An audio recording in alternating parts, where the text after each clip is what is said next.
Emily? Strux, need no? Strux.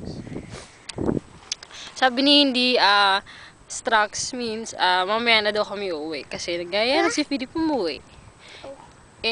Wala lang. Nag-enjoy pa kami dalawa. Yeah? Yeah. Talk? Yeah. Miss Emily, heel of stout? Let out. Heel stout?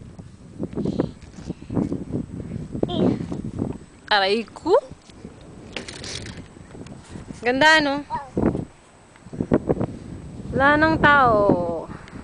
Usually, wala naman talagang tao dito. Kasi malamig. So, ngayon, asa 17 to 18 degrees. So, ini-enjoy nila yung araw. Pero wag ka. Malamig pa rin. Yun. Uwi na kami maya-maya. Bye! Hindi, check back!